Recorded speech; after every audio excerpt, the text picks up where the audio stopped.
MBBS অথবা BDS ডিগ্রিধারী ছাড়া কেউ নামের আগে ডাক্তার পদবি ব্যবহার করতে পারবেন না বলে নির্দেশ দিয়েছেন হাইকোর্ট। বুধবার বিচারপতি রাকিব আল জলিল ও বিচারপতি শাফিকা হোসেনের সমন্বয়ে গঠিত হাইকোর্ট বেঞ্চ এ রায় দেন। কাল থেকে এ আদেশ কার্যকর হবে। মোহাম্মদ আলাউদ্দিনের রিপোর্ট।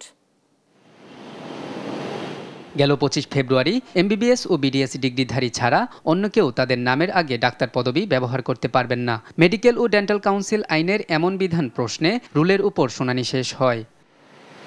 একই দিনে ডিএমএফ ডিগ্রিধারীদের নামের আগে ডাক্তার ব্যবহারকে কেন্দ্র করে আইনটির বৈষম্যমূলক প্রয়োগ নিয়ে এক যুগ আগে করা অপর রিটেরও শুনানি শেষ হয়।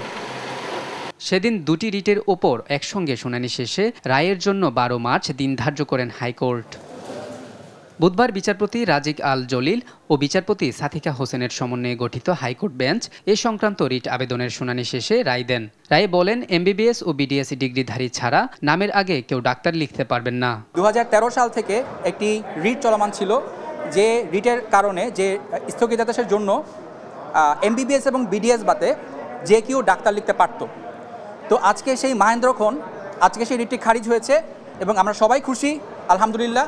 এবং এই রিটটি খারিজ হওয়ার মাধ্যমে আজ থেকে এমবিবিএস এবং বিডিএস ছাড়া কোনো গ্রাজুয়েট ছাড়া কেউ ডাক্তার লিখতে পারবে না এবং বাংলাদেশের স্বাস্থ্য ব্যবস্থার ইতিহাসে একটা মাইলফলক চিহ্ন হয়ে থাকলো বিষয়টি। রায়ে আরও বলা হয়, 13 মার্চ থেকে এর অমান্য করলে আইন অনুযায়ী ব্যবস্থা নেওয়া হবে।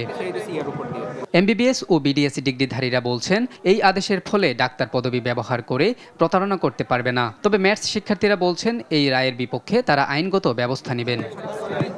মোহাম্মদ আলাউদ্দিন, দেশ টিভি, ঢাকা।